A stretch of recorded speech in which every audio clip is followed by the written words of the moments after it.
سلام خدمت هفتمیه عزیز، امیدوارم که حالتون خوب باشه. اومدیم با حل نمونه سوال از فصل 6 علوم هفتم. بریم که داشته باشیم سفر آب روی زمین. اولین سوال، بازم هر بار میگم که جا خالیه. شما باید اون جمله‌ای که قابلیت جا خالی دار شدن توی کتاب هستن مطالعه کنید و انتظار دیدنشون رو تو سال اولتون داشته باشید. سال 1، به مجموع آبهای موجود در اتمسفر، سطح و درون زمین، یه جوری همه آبها رو میگه که به صورت جامد مایع و بخار میباشن، چی میگن؟ آبکره.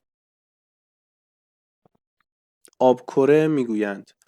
اگر شیب زمینی که رودخانه در آن جریان دارد زیاد باشد، بچه ها شیب زیاد، رودخانه مسیر مستقیم پیدا میکنه.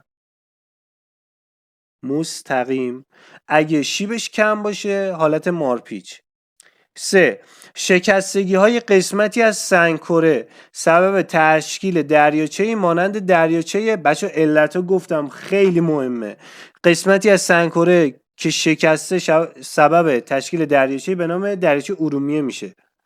خب خزر چی بود؟ خزر میشد چی؟ باقی مانده ای از دریای تتیس بود. سال 4، قسمت 4، به بالا آمدن آب در دریا و حرکت آن به سمت ساحل. بالا آمدن آب و حرکت آن به سمت ساحل میگیم مد. پایین آمدن آن در ساحل بهش میگیم جزر. مورد 5، اندازه‌گیری مقدار بارندگی در ایستگاه‌های بارانسنجی بر حسب میلیمتر انجام میشه. میلی متر. پس حواستون باشه. بریم سوال بعد. درست و نادرست. مورد 6، آبهای شور آبکره فقط به صورت مایع یافت می شوند. بچه این درسته. حدود 87% آب کره در دریاها و اقیانوس‌ها قرار دارد. بچه 87% غلطه. 97%. پس این نادرسته. 8، امواج دریا باعث فرسایش و تغییر شکل سواحل می شوند. خب این درسته. همونجوری که گفتیم امواج و یا موجها میخورن به سنگ‌ها و باعث فرسایششون میشن. مورد 9، ایران به طور طبیعی روی نوار معتدل غلطه، روی نوار خشکیه. 10، در برخی از کشورها از جزرومت در تولید الکتریسیته استفاده می شود. بله، اونم مثال واسهتون زدم، مثل ژاپن. خب سال بعدی به هم وصل کنیده. ستون الف رو باید به ستون ب وصل کنیم. مورد 11، نام دریاچه‌ای که از باقی مانده دریایی قدیمی تتیسه دریاچه خزره. بچه ها این علت ها خیلی مهمه. این توی جا خالی هم دیدیم که برای دریاچه ارومیه اومده بود. نام دریاچه‌ای که از بالاتر بودن سطح آبهای زیرزمینی از کف غار به وجود اومده. دریاچه درون غار علی صدر. ما کلا تو این فصل 3 تا دریاچه بیشتر نداشتیم. دریاچه ارومیه، خزر، درون غار علی صدر و سبلان که میشه 4 تا. این علتاشو یادتون باشه حتما. 13، نام دریاچه مصنوعی در شمال شهر کرج. این میشه چیتگر یا اسم دیگهش میشه امیرکبیر. دریاچه مصنوعی میشه امیرکبیر دوستان. چیتگر میشه دریاچه مصنوعی در شمال تهران. 14، نام دریایی در کشور ما که نام دریایی که کشور ما را به آبهای آزاد ارتباط میدهد که ما هم داریمش، یعنی باش هم مرزیم، دریای عمانه. نام دریاچه‌ای که در دهانه آتشفشان به وجود می آید. بچه سبلانه. سبلان یه کوه هم داریم به نام سبلان. این شکلی کد بذارید حواستون باشه. فقط مورد 13، نام دریاچه مصنوعی که در شمال شهر کرج قرار دارد امیرکبیره. اینا حواستون باشه. سوال 16. بذار من اینو تنظیم کنم. سوال 16. گزینه درست را انتخاب کنید. کدام عامل باعث کم شدن آب جاری می شود؟ میشه زیادی شیب زمین؟ این که نه، که چون کم شدن رو میخواد. بارندگی شدیدم؟ نه. نفوذپذیری خاک؟ درسته دوستان. نفوذپذیری خاک باشه آب جاری میره توی زمین و توی رود نمیمونه. پوشش گیاهی هم که نیست. 17. گروه دانش آموزی ابوریحان در حیاط مدرسه که شیبدار است به وسیله آب پاش مقداری آب در چند نقطه نزدیک به هم در سطح زمین میریزند. سپس مسیر حرکت آب را رسم میکنند. به نظر شما هدف این گروه دانش آموزی انجام این آزمایش چیست؟ همونجوری که تو آزمایش کتابم بود، اونا میخواستن ببینن که حوزه آبریز مدرسهشون کجاست. خب گزینه الف، نمایش بارش و سرنوشت آب پس از بارش. خب این که اشتباهه.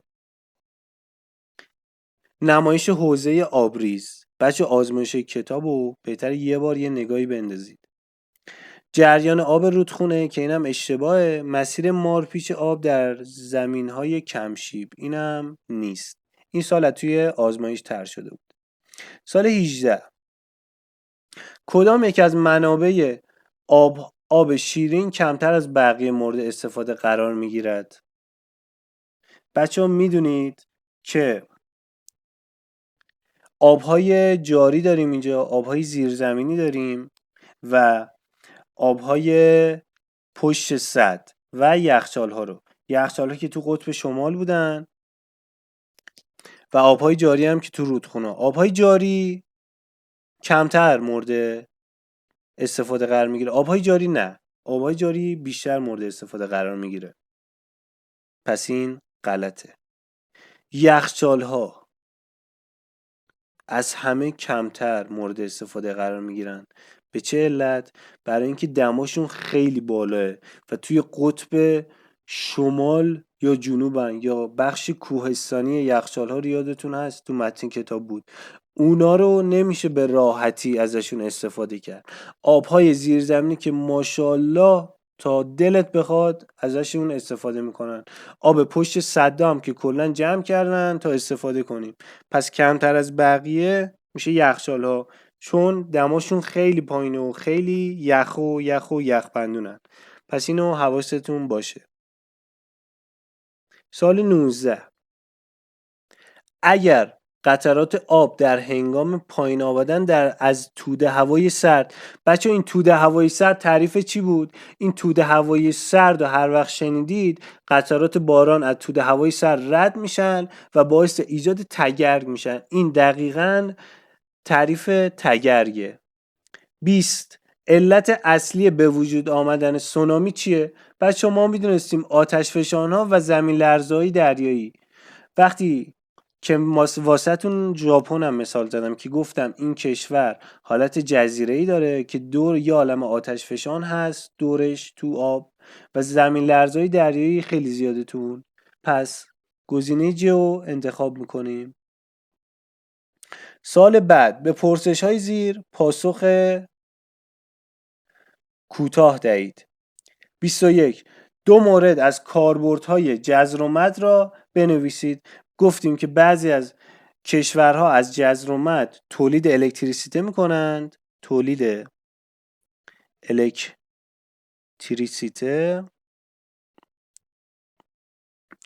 و ماهیگیری که واسهتون ژاپن رو مثال زدم. چند درصد از سطح کره زمین را آب فرا گرفته؟ بیش از 75% یا بیش از 3/4. پس می نویسیم چی؟ بیش از 75%. اینا حواستون باشه. 23.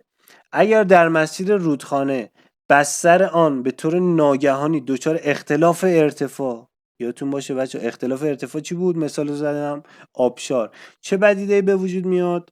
آبشار. پس ما می نویسیمش 24 به بخشی از آبکره که در سطح خشکی ها واقع شده و به طور طبیعی به آبهای آزاد راه ندارن چی میگن بچه ها؟ دریاچه. مثل دریاچه خزر که به آب آزادی راه نداره. خزر. 25 مثل دریاچه. جواب میشه دریاچه نه خزر. 25 کشور ما از چه طریق به آبهای آزاد ارتباط دارد؟ از طریق خلیج فارس و دریای عمان. شما پایین نقشمون رو ببینید، از طریق دریای عمان و خلیج همیشه فارس به بچه خلیج فارس هم هست، اینجا می نویسم خلیج فارس. پس دریای عمان و خلیج فارس به آبهای آزاد راه داره کشور عزیزمون. به پرسش های زیر پاسخ کامل دهید. 26 بزرگترین دریاچه جهان چه نام دارد؟ دریاچه خزر که تو سال قبلی من یکم بهش اشاره کردم. ب چرا به آن دریا گفته می شود؟ به علت اینکه وسعتش زیاده. خب می نویسیم به علت وسعت زیاد. 27 نمودار مقابل توزیع آب شیرین را در کره زمین نشان می‌دهد. با کلمات داده شده آن را کامل کنید. بچه‌ها دریاچه‌هاش، یخچال‌ها و آب‌های زیر زمینی. همجوری که دیدیم این آب‌های شیرین، این دایره منظورش از آب‌های شیرینی که 3% کلا تشکیل میدادن. خب 3% از آب کره زمین، 97%ش آب شور بود. بیشترینش که میشه الف یخچال‌ها بودن. پس یخچال میزنیم یخچال. خب دومیش آبای زیرزمینی بودن. آب زیرزمینی و زیر زمینی. و از همه کوچیکتر از همه آب دریاچه ها بود که با یه خط مشکی توی تدریس فصل 6 واسهتون علامت گذاری کردم. پس میشه دریاچه ها. خب با اینکه یخچال ها بیشترین مقدار آب شیرین رو تشکیل دادن، ولی ما از اینا کمترین استفاده رو داریم. خب سال 28 سه اتفاقی که برای آب حاصل از بارش ایجاد میشه چیه؟ 3 تا اتفاق میفته که خودم توی اون تدریس واسه تون علامت گذاری که کردم که گفتم بچه اینا حتما سوال میاد. قسمتیش تبخیر میشه. خب اولی می نویسیم چی؟ قسمتی تبخیر میشه. خب قسمتی تبخیر میشه و به اتمسفر میره. خب دومین میره توی رودها، میشه روی سطح زمین جاری میشه. و سومین چیزی که هست که آبهای زیرزمینی رو تشکیل میده اینه که به درون زمین نفوذ میکنه. به درون زمین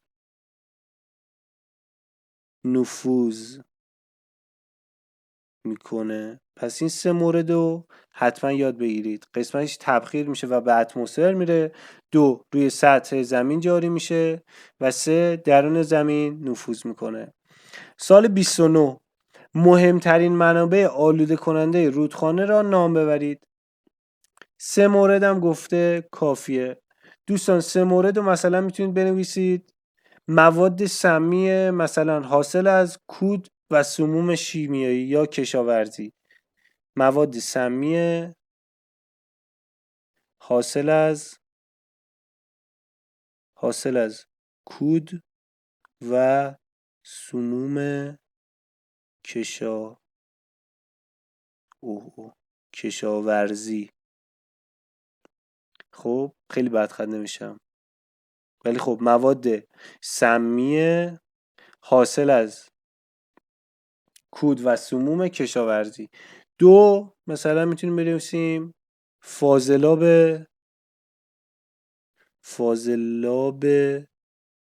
شهری.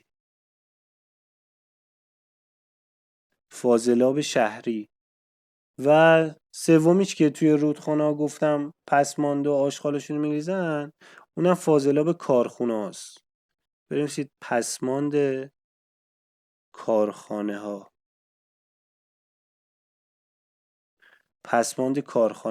سومیشه. خب سوال سی، چگونگی تشکیل انواع ساحل ها را بنویسید. ساحل صخره‌ای چیه؟ اون قسمتی که بنویسید قسمتی که ما دو تا ساحل داشتیم، یه دونه صخره‌ای داشتیم یه دونه ماسه‌ای. اون بخش صخره‌ای بود سنگ هایی که توی ساحلن در برابر فرسایش مقاومن.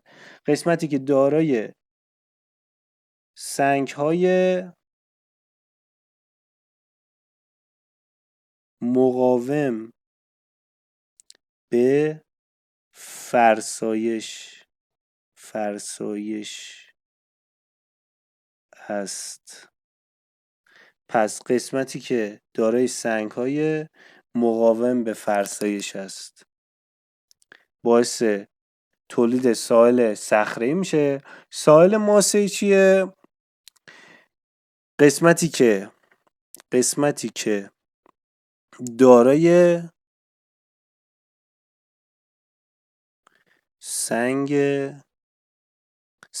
با مقاومت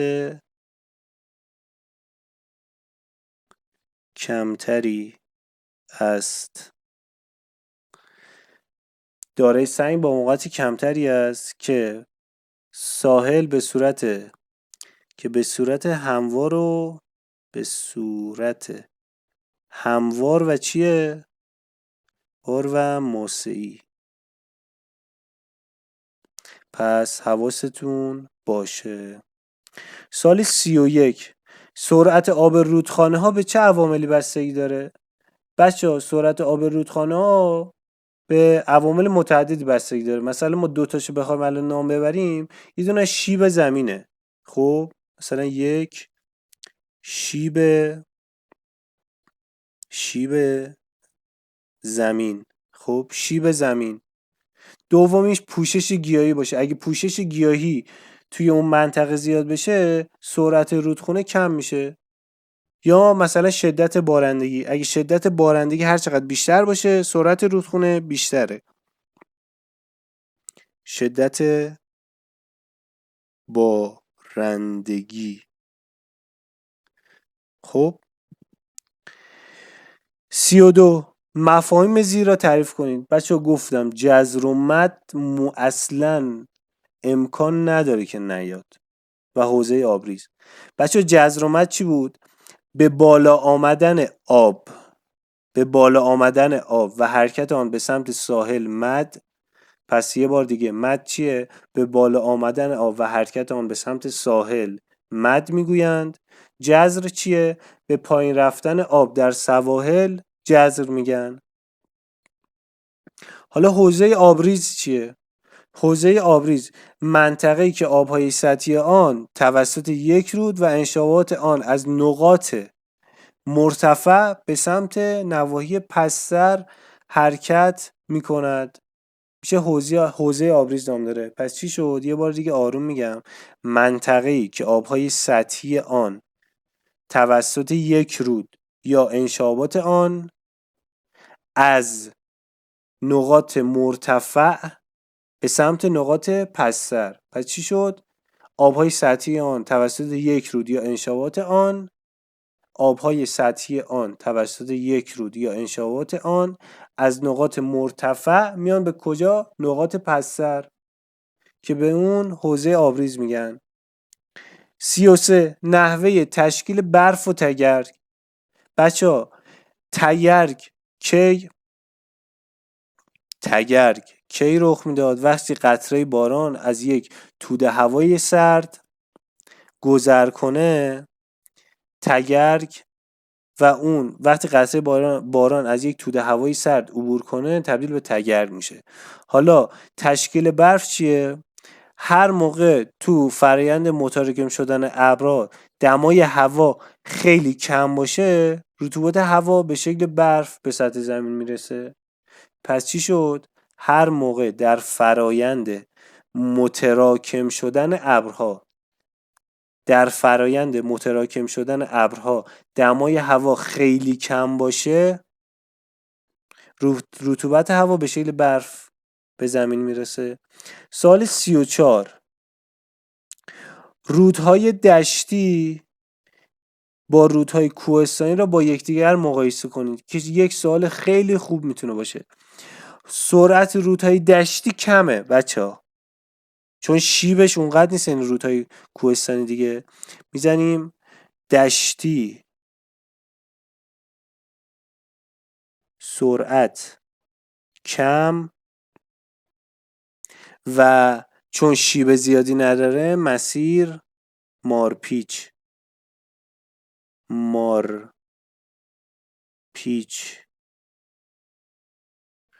خب دشتی سرعتش کمه، مسیرش مارپیچه، ولی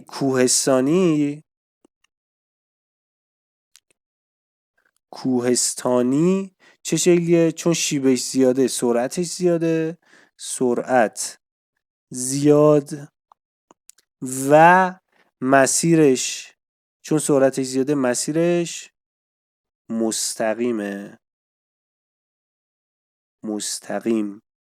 و تمام. این امتحانم به پایان رسید.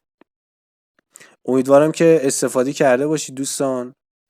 این ویدیو رو با دوستاتون اشتراک بگذارید، بذارید اونا هم استفاده کنن.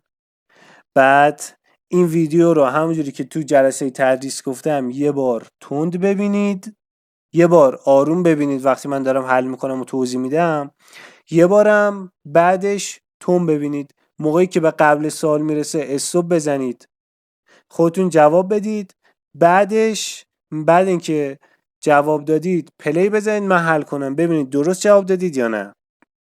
همین. امیدوارم خوشحال باشید، همیشه حال دلتون خوب باشه. چنل ما هم حمایت کنید، ما هم انگیزه بگیریم. ممنون ازتون، موفق باشید.